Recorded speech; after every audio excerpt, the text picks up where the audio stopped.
Welcome to the QSO lecture series. अस्सलाम वालेकुम रहमतुल्लाहि व बरकात। डियर फेलोज़, हम प्रूफ ऑफ डॉक्यूमेंट्स के बारे में पढ़ रहे थे कि एक डॉक्यूमेंट को किस तरीके से आपने साबित करना होता है अदालत के अंदर। तो आज हम आर्टिकल नंबर 81 से जो है वो स्टार्ट करने जा रहे हैं। हमने आर्टिकल नंबर 80 तक जो है लास्ट लेक्चर में पढ़ा था। आज हम देखते हैं 81 को कि admission of execution by party to attested document, कि एक डॉक्यूमेंट है जिसको अटेस्ट करवाना ज़रूरी था और उसके बारे में पार्टी ने आकर अदालत में ख़ुद एडमिट कर लिया, तो फिर क्या होगा। ठीक है, एडमिशन हमने ऑलरेडी इस QSO में पढ़ लिया था। अगर आपने एडमिशन के बारे में जो है आपको कोई कॉन्सेप्ट नहीं है तो प्लेलिस्ट का लिंक डिस्क्रिप्शन के अंदर मौजूद है, आप जो है वहाँ जाकर एडमिशन के बारे में पढ़ सकते हैं। आर्टिकल नंबर 30 जो है वो एडमिशन के साथ डील करता है। बहरहाल एक एग्ज़ाम्पल के साथ मैं आपको जो आर्टिकल नंबर 81 है वो समझाने की कोशिश करता हूँ कि जी ये एक डॉक्यूमेंट है। जैसे मैं आपको पहले डॉक्यूमेंट के बारे में जितने भी लेक्चर हुए हैं पहले भी मैं आपको एग्ज़ाम्पल के साथ ही समझाता रहा हूँ। ठीक है, ये समझ लें एक डॉक्यूमेंट है, ठीक है, और ये दो गवाहान जो है इसके ऊपर मौजूद हैं।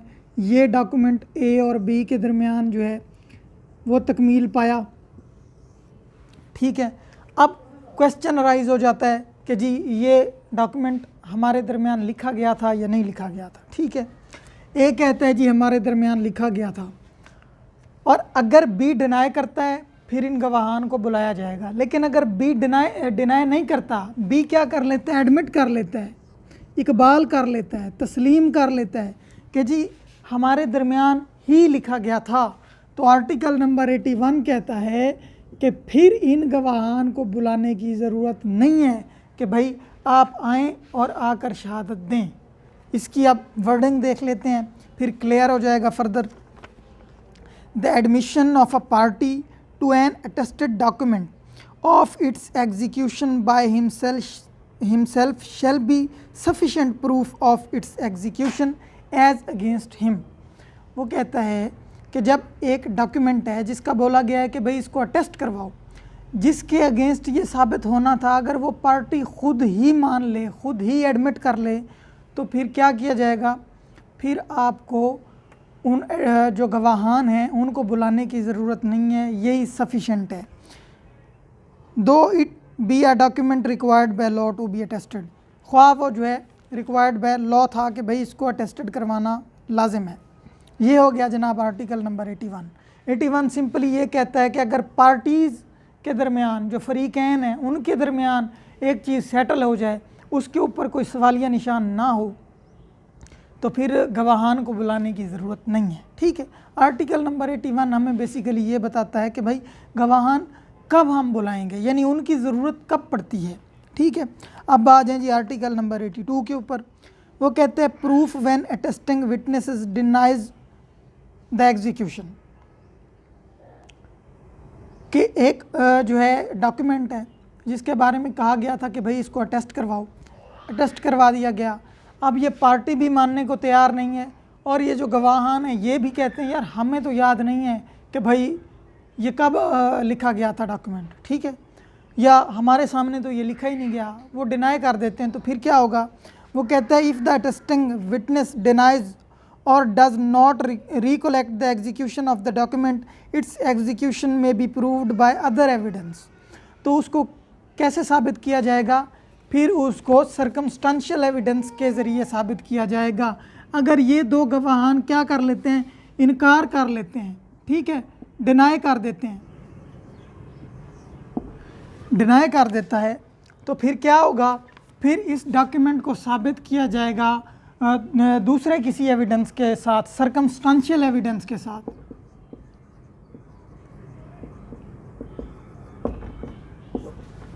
ठीक है जी, तो फिर सर्कमस्टेंशियल एविडेंस के ज़रिए इस डॉक्यूमेंट को साबित किया जाएगा। उसके बाद आर्टिकल नंबर 83 है, वो कहता है proof of document not required by law to be attested. एक डॉक्यूमेंट है जिसके ऊपर वो कहता है कि भाई ये गवाहान जो है इनकी ज़रूरत ही नहीं है, ठीक है, इनसे अटेस्ट करवाने की ज़रूरत नहीं है, तो फिर क्या होगा, an attested document not required by law to be attested may be proved as if it was unattested, तो फिर उसको ऐसे साबित किया जाएगा जैसे ये अटेस्टेड था ही नहीं, यानी इन गवाहान की फिर यहाँ पर भी कोई ज़रूरत नहीं है। अगर सवाल आ जाता है कि किन सूरतों में जो गवाहान हैं उनको बुलाने की ज़रूरत नहीं है, तो ये आर्टिकल नंबर 81 और 83 है। 81 में कहता है कि अगर एडमिशन हो जाए तो फिर बुलाने की ज़रूरत नहीं है, और 83 में क्या कहता है कि अगर कोई अनअटेस्टेड डॉक्यूमेंट है, यानी जिसकी ज़रूरत नहीं है कि अटेस्ट करवाया जाए, तो ऐसी सूरत में भी अगर वो अटेस्टेड हो भी सही तो गवाह को बुलाने की ज़रूरत नहीं है। आर्टिकल नंबर 84 कहता है कि कंपैरिजन ऑफ सिग्नेचर, राइटिंग और सील विद अदर एडमिटेड और प्रूव्ड,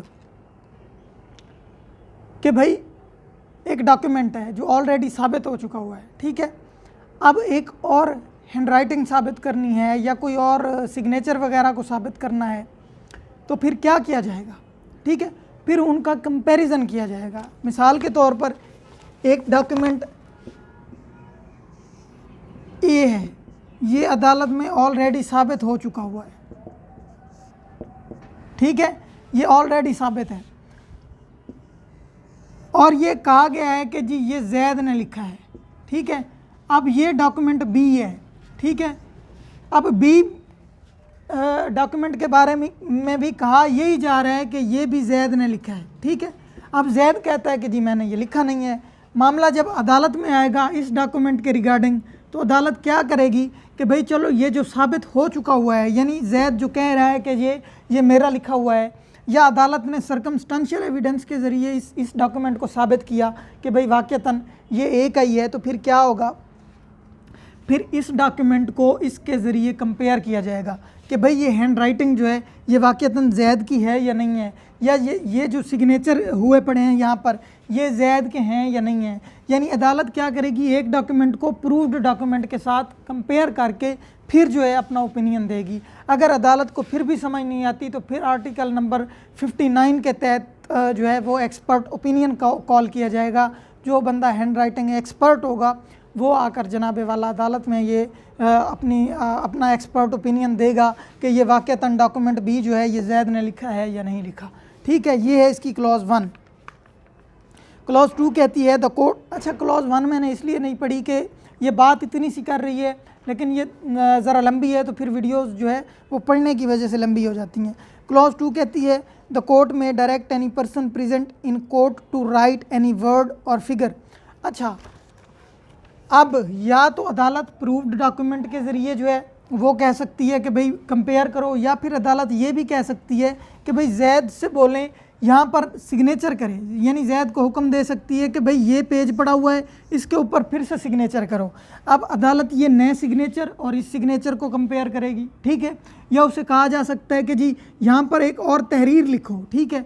अब इस तहरीर को और इस तहरीर को मैच करवाया जा सकता है कि भाई अगर वर्डिंग्स जो है वो सेम है, यानी एक अदालत अपना एक माइंड जुडिशल माइंड अप्लाई करते हुए अपना डिसीजन देती है कि भाई ये दोनों मिल रहे हैं, ठीक है। अगर मिल रहे हैं तो फिर हो सकता है इसी का हो, तो इस तरीके से जो है वो साबित किया जाता है।